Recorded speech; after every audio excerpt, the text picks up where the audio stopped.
오늘 하나님 말씀을 통해서 이 예배의 소중함을 깨닫고 또 예배 가운데 하나님이 베풀어 주시는 풍성한 은혜로 젖어들 수 있기를 주님의 이름으로 축원합니다. 우리는 세상을 살아가면서 이 변화되기를 희망하는 마음들이 늘 있습니다. 그래서 우리는 내 자녀를 보면서 내 자식이 왜 변하지 않을까? 내 남편은 왜 변하지 않고 맨날 그 상태일까? 내 아내는 왜 안 변할까? 그렇게 많은 시간을 보내고 함께 이야기했는데도 10년이 지나고 20년이 지나도 도대체 왜 변하지 않는 걸까? 그래서 우리는 변화에 대한 소망을 늘 가지고 있습니다. 변화되고 싶어하는 마음들을 우리는 늘 가지고 살아갑니다. 그래서 우리가 얼마나 변화를 희망하고 살아가는지 이 변화와 관련된 단어가 우리나라에 93개나 된다고 합니다. 그뿐만 아니라 뜻풀이가 이 변화에 관련된 단어는 291개가 되고 사자성어 중에서 변화를 이야기하는 것이 48개의 단어가 된다고 할 정도로 변화에 대해서 정말 많은 사람들이 갈망하고 있다고 하는 것입니다. 여러분, 변화가 뭘까요? 변화라고 하는 것은요, 현재의 모습에서 새롭게 무엇인가 변화되는 것을 이야기합니다. 그것이 바로 변화라고 하는 거예요. 현재의 모습에 머무는 것이 아니라 다른 새로운 모습으로 바뀌는 것, 그것이 변화입니다. 여러분은 변화라는 말을 들을 때 여러분은 어떤 생각이 드십니까? 당신은 변해야 됩니다. 여러분은 변해야 됩니다. 너는 변해야 돼. 이런 이야기를 들으면 여러분은 순간 어떤 생각이 드십니까? 여러분은 변화에 대해서 익숙한가요? 혹시 여러분은 내가 변화하는 것이, 변화되는 것이 두렵지는 않습니까? 바울은 오늘 로마서를 시작하면서, 오늘 보면 12장을 시작하면서 뭐라고 시작하냐면 그러므로라는 말로 오늘 12장을 시작합니다. 이 그러므로라고 하는 단어는요, 앞에 나온 그 내용이 뒤에 내용의 이유나 원인이 될 때 쓰는 단어, 다시 말하면 접속 부사입니다.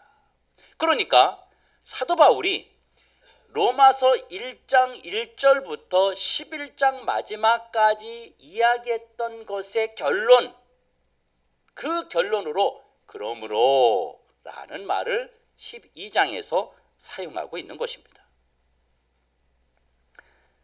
많은 성도들을 만나서 이야기하다 보면 성도님들이 그런 이야기를 해요. 목사님, 나는 왜 이렇게 성장하지 않을까요? 내 신앙이 왜 이렇게 변화가 없을까요? 이런 고민을 하는 사람들이 정말 많습니다. 옛날이나 지금이나 좀 변화되고 싶고 성장하고 싶고 내 성격도 변하고 싶고 내 삶도 변하고 싶고 내 신앙도 변화되고 싶은데 잘 안 됩니다. 이런 고민을 이야기하는 성도들이 우리 주변에 너무 많다고 하는 것입니다. 여러분, 변화라는 단어는요, 외적으로 눈에 보이는 결과를 요구하는 단어입니다. 외적으로 뭔가 변화가 되기를 희망하는 단어예요. 그런데 바울이 오늘 뭐라고 말하냐면 오늘 본문에 보니까 마음의 변화를 요구하고 있습니다. 눈에 보이는 변화가 아닌 여러분의 마음의 변화를 요구하고 있어요. 마음의 변화라는 것을 어떻게 증명하죠? 제 마음이 변했습니다. 근데 그걸 어떻게 증명하죠? 여러분에게 어떻게 보여주죠? 여러분도 마음이 변한 것을 사람들에게 증명하고 보여줄 수 있습니까? 이거는 어떻게 시각적으로 표현하거나 내 마음을 보여줄 수가 없는 거예요. 그 사람들이 오죽 답답하면 이렇게 말합니까? 내 속을 열어서 보여줄 수도 없고 도대체 어떻게 해야 되느냐? 그렇게 말할 정도로 내 속에 변한 것을 보여줄 수가 없는 것입니다. 그런데 이 변화라는 이 모습을 바라보는 시각에 따라서 변화를 느끼는 성도가 다를 수 있습니다. 나는 안 변했는데 사람들이 그런 말 하잖아요. 너 변했어. 너 옛날하고 변했어. 달라졌어. 이렇게 말하는 경우도 있어요. 그런데 어떤 경우는요. 나는 분명히 변했다고 생각을 하는데 주변 사람들이 너는 그대로야. 어쩌면 한결같이 그렇게 변하지도 않냐. 이렇게 말할 때도 있습니다. 도대체 이 마음이 변하는 건 도대체 뭘까요? 변화에 대한 여러분 생각은 어떻습니까? 특히 여러분들은 마음의 변화를 이루어가고 그리고 느끼고 있습니까? 마음이 새로워지는 것을 여러분은 알 수 있습니까? 우리 목회자에게도 가장 큰 기쁨은 성도들이 변하는 것입니다. 말씀을 듣고 변하고 그리고 예배드리고 기도하고 변하고 이 변하는 모습을 보는 것이 목회자의 가장 큰 기쁨이에요. 그래서 어떤 경우는요, 이런 경우 있습니다. 성도가 어떤 변화된 모습을 본인은 느끼지 못하는데 변화된 모습을 느낄 때 집사님, 성도님 옛날 같았으면 이럴 때 이렇게 행동했을 텐데 지금은 이렇게 행동하시네요. 많이 변했어요.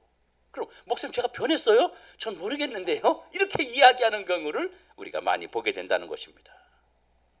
그런데 오늘 성경이 마음이 변하는 방법을 우리에게 가르쳐주고 있습니다. 여러분 변화하려면요 성질이 바뀌어야 돼요. 성질. 우리의 성격이 아니고 성질. 여러분 산소가 그대로 있으면 산소입니다. 수소가 그대로 있으면 수소입니다. 그런데 산소와 수소가 딱 만나는 만나서 성질이 변화되면 그게 뭐가 됩니까? 그게 물로 변하는 겁니다. 이전의 모습에서 새로운 모습으로 바뀌는 터닝의 지점이 있어야 된다는 거예요. 어떤 터닝 포인트가 되는 지점이 있어야 된다는 겁니다.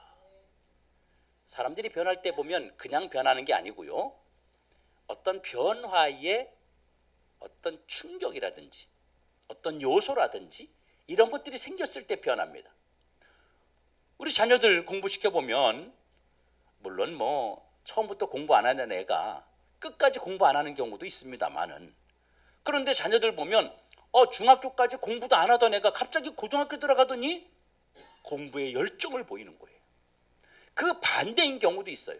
중학교까지는 열심히 공부해서 학교에서 1등 막 이렇게 2등 했던 애가 갑자기 고등학교 들어가더니 성적이 뚝뚝뚝뚝 떨어지고 공부에 관심이 없어지고 이런 자녀들도 우리가 보게 되는 겁니다. 이런 것들이 다 뭐냐면 그 변화의 터닝 포인트가 생겼기 때문입니다. 여러분 신앙인들은 이론적으로 그냥 이론만 가지고 변하는 것이 아닙니다. 신앙에서 신앙으로 바뀌는 지점, 내가 신앙을 갖고 그 신앙에서 내 행동으로 바뀌는 지점, 그 지점이 바로 변화를 나타내고 보여줄 수 있는 그 포인트가 되는 것입니다. 여러분 신앙은 우리가 변하려면 먼저 뭐가 있어야 되냐면 내 내면이 먼저 변해야만 외면적으로 변하게 되는 거예요. 신앙은 내 속이 변하지 않으면, 내 마음이 변하지 않으면, 내 신앙이 변하지 않으면 행동으로 절대로 변할 수 없는 것이 우리의 모습입니다. 여러분의 신앙의 변화를 주는 터닝 포인트 지점은 어디였습니까? 여러분이 언제 신앙을 갖게 됐고 왜 신앙을 갖게 됐고 언제 여러분은 신앙의 성장을 이루게 됐습니까? 여러분 우리는요 우리 스스로 변화가 안 돼요. 왜 변화가 안 될까요? 우리의 죄성 때문에 변화가 안 되는 겁니다. 우리에게는 근본적으로 죄성이 있기 때문에 변화하려고 하는 마음이 안 드는 거예요. 신앙으로 성장하려고 하는 마음이 안 드는 것입니다. 여러분의 삶은 언제부터 변화가 일어났습니까? 주님을 만났을 때, 주님을 느꼈을 때, 주님과 동행할 때 여러분의 삶은 변화가 나타났을 것입니다. 우리가 변화하는 이 터닝 포인트는요, 바로 언제부터 일어나느냐? 바른 영적 예배가 시작될 때부터 변화가 나타납니다. 여러분, 바른 영적 예배가 없이는요, 진정한 변화가 일어날 수 없습니다. 그러므로 여러분이 변화하려면, 신앙이 성장하려면 바로 예배가 더욱더 집중되어야 된다는 거예요. 올바른 예배에 집중되어야 여러분의 변화가, 신앙의 성장이 나타날 수 있는 겁니다. 그러면 어떤 예배를 드려야 될까요?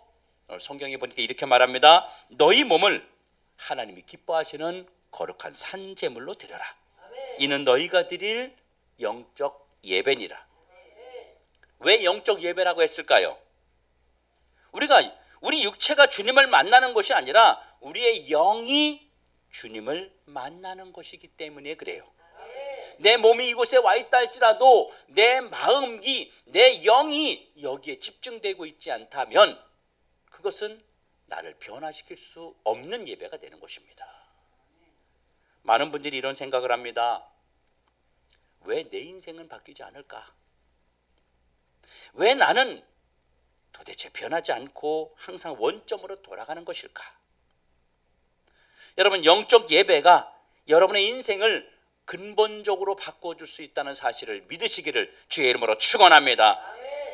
정신과 의사가 이런 이야기를 했어요. 여러분, 알코올 중독자, 그리고 담배 중독자, 마약 중독자, 게임 중독자, 이런 사람들이 항상 마음이 어때요?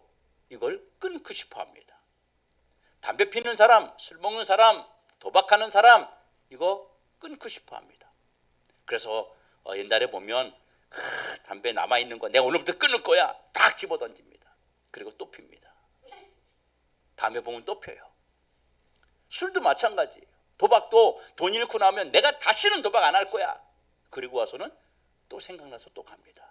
자, 그러면 한 번에 나 오늘부터 담배 안 필 거야, 술 안 먹을 거야, 도박 안 할 거야, 그리고 딱 끊는 사람이 성공 비율이 높을까요? 아니면 끊었다가 다시 피고, 끊었다 다시 피고, 이 반복하는 사람이 결과적으로 끊는 그 결론에 도달하는 것이 더 빠를까요? 누구라고 생각하십니까? 우리 모두는 한 번에 끊는 사람이라고 생각합니다. 그런데 정신과 의사들이 분석에 의하면 한 번에 끊는 사람이 아니라 끊었다가 실패하고, 끊었다가 이것을 계속 반복하는 사람들이 나중에 보면 더 많이 끊었다라고 하는 결과가 있습니다. 좌절의 기회가 많기 때문에 이것을 극복할 수 있는 내성, 힘이 많이 생긴다는 것입니다. 여러분, 설교를 들으면 오늘부터 내가 죄를 버려야 되겠다, 바로 됩니까? 안 됩니다. 이기려고 하고 계속 자신과 싸우는 과정 속에서 나도 모르게 죄성을 지배하고 다스리고 몰아내게 되는 그런 힘이, 그런 내성이 생기게 되는 것입니다. 그러면 변화를 이끌어내기 위해서 가장 중요한 것은 무엇일까요? 바로 여러분의 몸이, 여러분의 육체가 예배 시간에 나오는 것입니다. 예배 장소에 나오는 거예요. 너희 몸을 하나님이 기뻐하시는 산제물로 드려라. 여러분, 예배의 시작은요, 내가 몸으로 예배에 나오는 것입니다. 내 몸을 드리는 헌신이 있어야 먼저 변화가 일어난다는 거예요. 몸으로 예배에 참여하지 않는 자는요, 변화와 성장을 절대로 기대할 수 없습니다. 또한 예배에 참석했다면 나를 살아있는 제물로 드려야 됩니다. 이 산제사라고 하는 것은 약간 구약적인 표현인데요. 산제사가 뭐냐면 구약시대에는 짐승을 잡아서 각을 뜨고 내장을 긁어내고 깨끗이 씻고, 그리고 구분해서 피를 또 피대로 받아내고, 이런 어떤 절차가 필요했어요. 그렇게 드렸던 것이 구약에서는 산제사였습니다. 그런데 지금에 와서 우리가 그렇게 드릴 수 없잖아요. 우리가 우리의 몸을 그렇게 산제물로 드릴 수 없잖아요. 그럼 어떻게 드립니까? 우리의 몸을 거룩한 산제물로 드리는 것은 바로 예배자로서의 적극적인 태도를 의미하는 겁니다. 찬양 드릴 때 기쁨으로 입술을 정말 열어서 찬양을 하고 함께 찬양을 하고, 기도할 때 대표자가 기도하면 하나님 저도 저와 같습니다. 내 마음도 내 소원도 지금 저분이 기도하는 것과 같습니다 라는 것으로 우리가 아멘하고, 또 예배드리면서 말씀을 들으면서도 우리가 말씀에 화답하면서 그 말씀에 집중하여 이 말씀이 주님이 오늘 나에게 주시는 말씀입니다, 나에게 내 삶에 필요해서 주시는 말씀입니다 라고 받아들이는 이 자세, 이것이 바로 이 시대의 산제사가 되는 것입니다. 내 몸을 헌신하는 예배자로 우리는 드려야 되는 것입니다. 예배의 변화를 이루지 못하는 자는요, 어디에서도 변화를 맛볼 수 없습니다. 여러분, 이런 분들이 있어요. 영성이 뛰어나가지고요, 뭐 환상을 보고 기도하면 막 뭐가 보이고 막 이런 분들이 있어요. 그런 분들 그냥 성장할 것 같습니까? 아닙니다. 예배가 기초가 되지 않으면 절대 성장 없습니다. 나름대로 성경을 많이 알고 무엇인가 엄청난 능력과 경험과 체험을 갖고 있다 할지라도 예배에 살아나지 않으면, 예배가 온전한 예배를 드리지 않으면 절대로 그 사람의 신앙은 자리를 잡고 성장할 수 없는 것입니다. 하나님은 예배에 자신의 손과 발과 입과 온 몸을 드리는 자와 성령으로 교통하시고 그의 헌신을 받으시고 은혜를 주시며 말씀으로 변화를 이끌어 주시는 것입니다. 온몸으로 드리는 예배자는요, 변화가 계속 이어지고 있는 중이에요. 여러분이 온몸으로 하나님께 지금 예배를 드리고 있다면 여러분은 지금 변화가 이루어지고 있는 그 중에 있습니다. 여러분, 예배 없는 성장, 예배 없는 신앙적 신앙적 이 변화는 절대적으로 불가능합니다. 그래서 하나님은요, 드려진 예물만 받으시는 거예요. 하나님, 내가 마음이 있어요, 마음. 아유, 내가 하나님을 정말 믿죠. 내가 예수를 정말 믿지요. 내가 예배는 안 드리지만 정말 내 마음에 중심이 있습니다. 여러분, 이거 안 받으시는 거예요.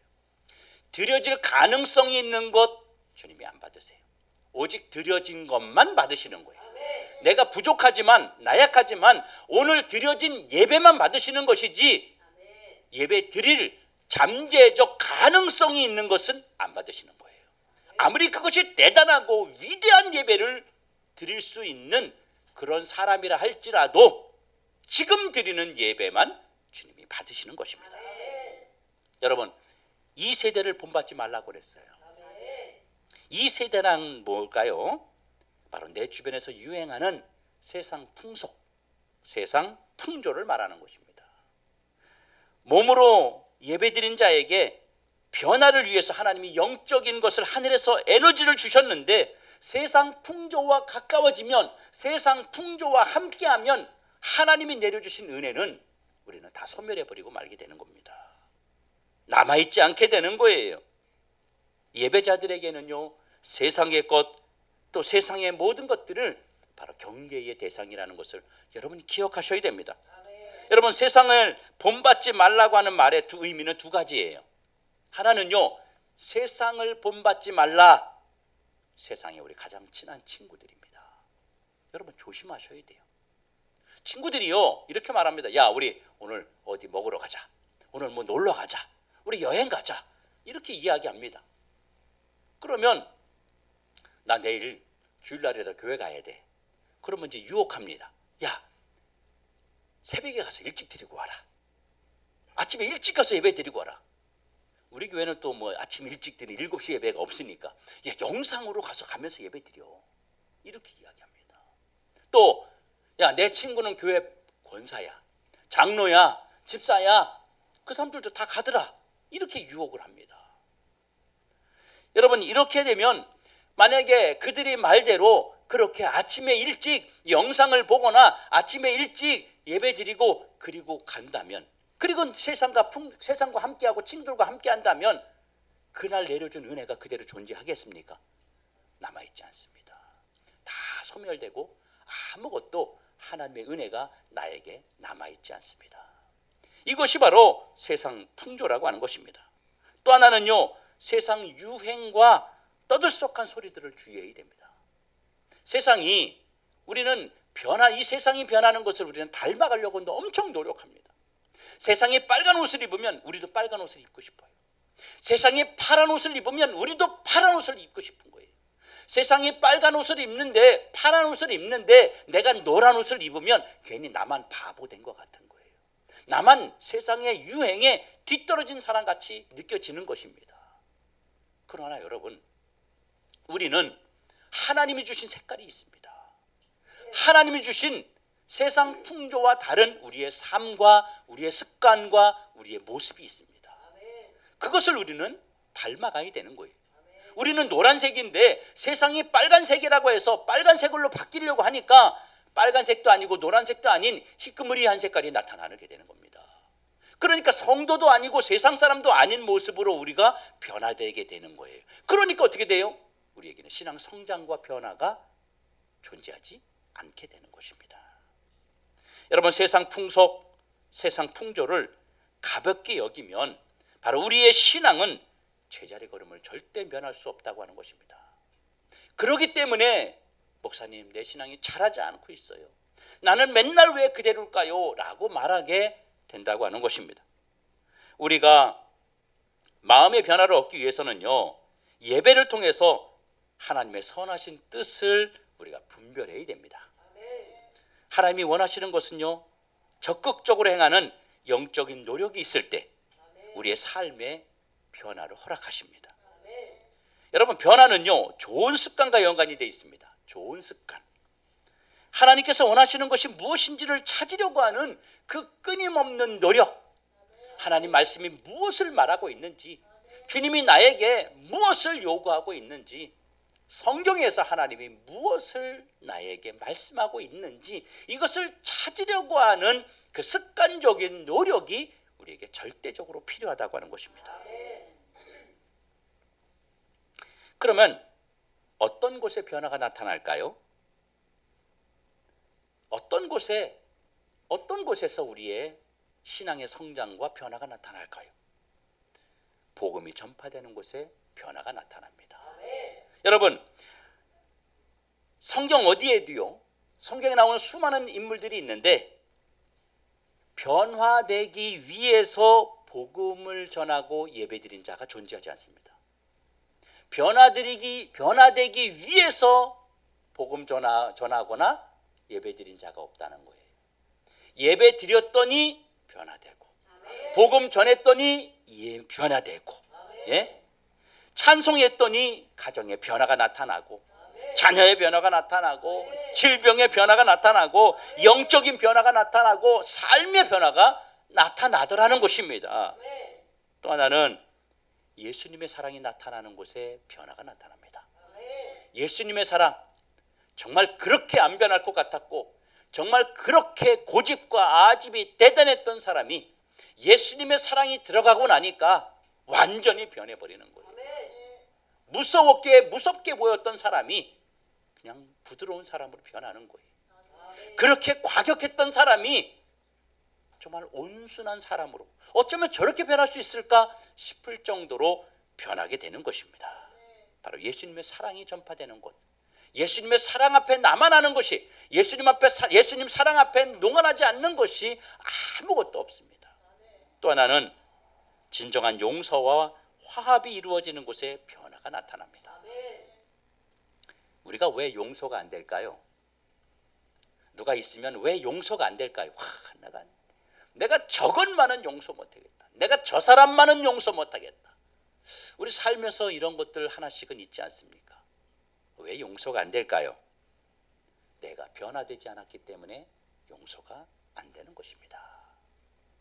변화는 완악하고 강팍한 사람에게는 절대 일어나지 않습니다. 변화는 나를 허무는 사람에게 변화가 나타나는 거예요. 나를 허물지 않고서는요, 절대로 변화가 일어나지 않습니다.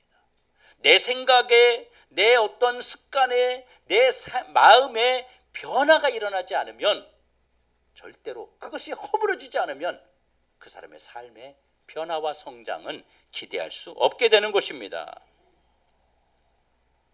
내가 무엇을 하든지 이 세 가지에 집중한다면 우리는 반드시 변화되고 나의 변화를 모두가 다른 사람들이 알게 될 것입니다. 여러분은 변화하고 있습니까? 여러분은 변화를 소망하고 있습니까? 여러분, 변화는요, 과거형이 아닙니다. 현재 진행형입니다. 지금 내가 변하고 있는 것이 중요하지 옛날에 변한 것은 아무 중요하지 않아요. 옛날에 뭐 대단하게 변화됐어도요, 다 소용없어요. 지금 내가 변화되었느냐, 지금 내가 변화하고 있느냐, 이것이 중요한 것입니다. 여러분, 구체적으로 내 안과 밖에서 어떤 변화가 일어나고 있는지를 여러분 점검하셔야 돼요. 내가 이런 부분에 변화가 일어나고 있고, 내가 이런 부분에 변화가 일어나지 않고 있고, 이걸 여러분 스스로가 점검하셔야 됩니다. 여러분, 변화가 멈춰 있다면요, 나는 살아있는 예배자가 아니라는 사실을 기억하셔야 됩니다. 온전한 살아있는 예배를 드리지 않으면 우리의 신앙은 절대 변하지 않는다는 것을 여러분 꼭 기억하시길 바랍니다. 변화가 멈추었다면 나는 살아있지 않습니다. 변화되어가는 자는요, 살아있는 예배자이고, 살아있는 예배자는 반드시 변화가 된다는 사실을 여러분 기억하시길 주의 이름으로 축원합니다. 변화되지 않은 사람은요, 변화되는 사람을 보면요, 시기하게 돼요. 내가 변화되면, 저 사람이 변화됐을 때 그것이 아름답게 보입니다. 그런데 내가 변하지 않은 상태에서 남이 변하는 모습을 보면 시기가 생겨요. 질투심이 생깁니다. 나는 신앙의 성장이 없는데 저 사람이 신앙의 성장을 하면 그것을 응원해주고 따라가려고 하는 것이 아니라 질투심이 생기게 됩니다. 변화는, 이 변화된 사실을요, 절대 숨길 수 없습니다. 아무리 숨기려고 해도 변화된 모습은 숨길 수 없어요. 마음의 변화는 남들이 모르지만 이 마음의 변화가, 예배를 통해서 마음의 신앙의 성장과 변화가 일어난 사람은 외적인 신앙의 성장과 변화를 감출 수가 없습니다. 빛과 같습니다. 조그만 모습에서도, 조그만 언어에서도, 조그만 눈빛에서도 그 사람의 변화는 나타나게 되는 것입니다. 변화하는 사람에게 주변에 사람들이 모여들어요. 변하면요, 여러분 주변에 사람들이 모여듭니다. 그래서 항상 주변에 사람이 있고, 항상 나와 함께하는 자들이 있고, 나를 돕는 자들이 있고, 나와 있으면 행복해하는 자들이 주변에 모여들게 되는 겁니다. 여러분, 교회도 마찬가지입니다. 교회에서도요, 교회가 성장할 때 긍정의 마인드가 교회 안에 막 돌기 시작해요. 그러면 교회 성장하는 거예요. 이 목회자는 그걸 잘 봐야 돼요. 긍정이 아니라 부정의 언어와 부정의 모습들이 나타날 때는 그걸 바로 제재할 줄 알아야 돼요. 그래야 그것이 없어지고, 그리고 긍정의 에너지를 바꿔서 교회가 성장하게 되는 것입니다. 여러분, 지금은 변화가 필요할 때입니다. 우리 교회뿐만 아니라 많은 곳에도 변화가 필요한 시대를 살아가고 있습니다. 사람들이 요즘에 다이어트 많이 하죠. 저는 뭐 다이어트를 하는 건 아니지만 뭐 이렇게 교회 사무실에 앉아서 뭘 집중하다 보면 밥 먹는 시간을 잊어버려요. 그러면 이제 점심때가 지나요. 막 거기에 집중하다 보면, 그러면 한 2시, 3시 돼요. 그러면 이제 그때서 먹긴 먹어야 되는데 어떡하나, 뭐 이러다 보면 또 좀 있으면 이제 마음속에 조금 있으면 저녁인데 집에 가서 먹어야지, 이러고 이제 저녁 안 먹습니다. 그러면 하루 종일 안 먹고 집에 가서 이제 저녁을 먹게 되는 거예요. 저는 그래서 이제 이 살이 안 찌는데, 누가 그래요? 목사님은 몸 관리 잘 하시나 봐요. 예, 안 먹으면 안 찝니다. 안 먹으면, 저처럼 안 먹으면 안 찝니다. 여러분, 다이어트 하는 사람들이 있잖아요. 먹을 거 딱 앞에 놓고 갈등이 생깁니다. 이거 먹어야 되나 말아야 되나. 다 이렇게 말합니다. 내일부터 할 거야, 내일부터. 오늘은 먹고 내일부터 할 거야. 이 사람 다이어트 못합니다. 오늘 당장 이 음식을 절제할 수 있는 사람이 다이어트에 성공할 수 있는 거예요. 여러분, 오늘 이 시간, 이 예배를 드리고 지금부터 내가 변화를 소망하는 사람만 변화 시작되는 겁니다. 변화를 희망하고, 변화를 노력하고, 변화에 애쓰고, 그런 마음이 있는 자만 변화가, 영적 성장이 또한 이루어지게 되는 것입니다. 영적 예배에 집중하고 우리는 나를 새롭게 해야 됩니다. 예배가 회복되지 않으면 절대로 변화가 일어날 수 없습니다. 그래서 예배의 태도를 여러분 바꾸십시오. 예배 태도를 바꾸십시오. 예배 드리면서 요즘에는요, 우리 교회는 그런 분들 없는데 무슨 뭐 커피 같은 거 이런 거 갖고 와가지고 먹으면서 먹는다, 마시면서 막 예배 드리는 사람도 있어요. 마치 뭐 극장에 온 것처럼 이렇게 하는 분들이 있어요. 이런 분 여러분 조심해야 됩니다. 예배 드리는 태도, 다리를 뻗고 앉는다든지 삐딱하게 앉는다든지 팔짱을 낀다든지 다리를 꼰다든지 이런 자세도 여러분 지양하셔야 됩니다.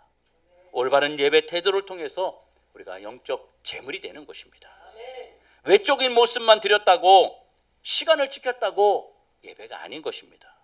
적극적으로 찬송하고 적극적으로 기도에 반응하고 말씀에 집중하면서 아멘으로 화답하고 여러분 이런 외적인 모습으로 우리가 나아가야 되는 것입니다. 하나님과 교통하는 영성으로 예배를 드려야 돼요. 많은 교회들이 이벤트식 예배를 참 좋아합니다. 성도들도 이벤트식 예배를 좋아합니다. 예배 중에 설교 중에 뭔가를 막 보여주고 뭔가를 나와서 뭘 하고 막 이런 어떤 예배를 막 그럴싸하게 화려하게 막 이런 예배를 참 좋아합니다. 저도 미국에 가봤는데 하비스트 교회라고 하는 미국에서도 굉장히 큰 교회인데 거길 갔어요. 하루 종일 예배가 이어집니다. 그 예배를 드리고 오면서 정말 자유롭고 화려했습니다. 예배가 아니라 하나의 쇼를 보고 온 것 같았어요. 한국 교회도 점점점 그렇게 변해가고 있습니다. 예배를 정말 예배답게 드려야 돼요. 그래서 여러분도 혹시 마음속에 그런 게 있는지 몰라요. 우리 교회도 뭔가 어느 교회 큰 교회 어디 교회 가봤더니 영상으로 봤더니 예배 중에 뭔가 막 하고 막 얼마나 신이 나고 막 이 졸음이 올 새가 없을 정도로 막 그렇게 화려하게 움직이는 거예요. 막 조명에 막 연기를 막 피우면서 안개를 피우면서 막 이런 걸 좋아할지 모르는데 여러분 절대 옳은 거 아닙니다. 예배는 그냥 예배입니다.